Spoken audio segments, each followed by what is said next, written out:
મારાથી આ ભણવાનો બોજ સહન નથી થતો. મને એવું લાગે છે કે હું ભૂત જેમ જીવું છું. મમ્મી પપ્પા સોરી, હું જાઉં છું. આ શબ્દો વડોદરાના એક 19 વર્ષીય વિદ્યાર્થીના છે.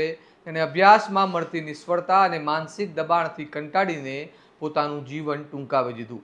આ ઘટનાએ માત્ર એક પરિવારને નહીં પરંતુ સમગ્ર સમાજને હચમચાવી દીધો છે. સાથે જ આપણી શિક્ષણ વ્યવસ્થા, યુવાનો પર વધતું દબાણ અને પરિણામ આધારિત માનસિકતાને પણ સવાલોના કઠેડામાં ઊભું કરી દીધું છે. આવો વિગતે વાત કરીએ સમગ્ર મામલા વિશે આ અહેવાલમાં. નમસ્કાર, હું ચિરાગ વર્ષાબેન. આપ જોઈ રહ્યા છો સ્વમાન. કિરણ પોલિટેકનિકના પ્રથમ વર્ષના બીજા સેમિસ્ટરમાં અભ્યાસ કરતો હતો. ઘટનાની પહેલા તેણે પોતાના માતા પિતાને સંબોધીને 6 પાનાની ચિઠ્ઠી લખી હતી. સાથે જ કેટલાક વિડીયો પણ બનાવ્યા હતા, જેમાં તેણે અભ્યાસમાં મળતી નિષ્ફળતા, જીવન પ્રત્યેની નિરાશા અને પોતાની અંદરની વ્યથા વ્યક્ત કરી હોવાનું સામે આવ્યું છે. કિરણે પોતાના પરિવારજનો, નાના ભાઈ અને નજીકના લોકો માટે ભાવુક સંદેશાઓ પણ લખ્યા. તેણે પોતાના નાના ભાઈને ભણતર પર ધ્યાન આપવા, માતા પિતાની સંભાળ રાખવા અને પરિવારને મજબૂત રહેવા માટે કહ્યું હોવાનું જાણવા મળી રહ્યું છે. આ સમગ્ર ઘટનાની જાણ પણ અચાનક રીતે થઈ હતી. સાંજના સમયે યુવક માટે એક પાર્સલ આવતા કુરિયર બોય દ્વારા સતત ફોન કરવામાં આવ્યો હતો, પરંતુ કોઈ જવાબ ન મળતા પરિવારજનોએ તપાસ શરૂ કરી હતી અને ત્યારબાદ પરિવાર ત્રીજા માળે પહોંચ્યો હતો, જ્યાં કિરણ બેભાન હાલતમાં મળી આવ્યો. તાત્કાલિક હોસ્પિટલ ખસેડવામાં આવ્યા બાદ તબીબોએ તેને મૃત જાહેર કર્યો હતો. ઘટનાની બાદ બાપોદ પોલીસે સમગ્ર મામલે તપાસ હાથ ધરી છે.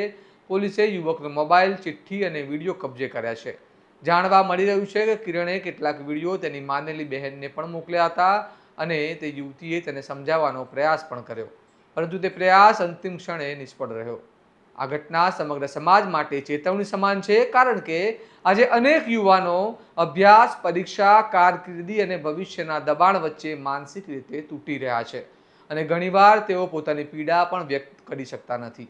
નિષ્ણાંતોનું કહેવું છે કે આવી પરિસ્થિતિમાં સમયસર વાતચીત, ભાવનાત્મક સહારો અને સમજણ ખૂબ જ જરૂરી બને છે. પરિવાર, મિત્રો, શિક્ષકો અને સમાજ પણ આ યુવાનોની લાગણીઓને ગંભીરતાથી સંભળાવવાની જરૂર છે, કારણ કે ભણતર કે પરીક્ષાનું પરિણામ જીવનનો અંતિમ નિર્ણય નથી. હવે સૌથી મોટો સવાલ એ છે કે શું આપણી શિક્ષણ વ્યવસ્થા યુવાનો પર અતિશય દબાણ ઊભું કરી રહી છે? શું સમાજમાં નિષ્ફળતાને લઈને ઊભી થયેલી માનસિકતા યુવાનોને અંદરથી તોડી રહી છે? અને શું હવે માનસિક આરોગ્ય અને કાઉન્સેલિંગને પણ ભણતર જેટલું જ મહત્વ આપવાની જરૂર નથી? કારણ કે દરેક માર્કશીટ પાછળ એક જીવંત વ્યક્તિ હોય છે અને દરેક યુવાને માત્ર પરિણામથી નહીં પરંતુ માનસિક રીતે પણ સમજાવવાની જરૂર છે. જો તમે અથવા તમારું કોઈ ઓળખીતું વ્યક્તિ માનસિક તણાવમાંથી પસાર થઈ રહ્યું હોય તો તે એકલો ન રહે. કોઈ વિશ્વાસપાત્ર વ્યક્તિ, પરિવારજન, શિક્ષક અથવા હેલ્પલાઇન સાથે વાત કરો. મદદ માંગવાની નબળાઈ નથી. અભ્યાસ કરતા દરેક યુવાનો સાથે સ્વમાનની સંવેદનાઓ છે. જીવન કોઈ એક નિષ્ફળતા કરતાં ઘણું મોટું છે. નમસ્કાર.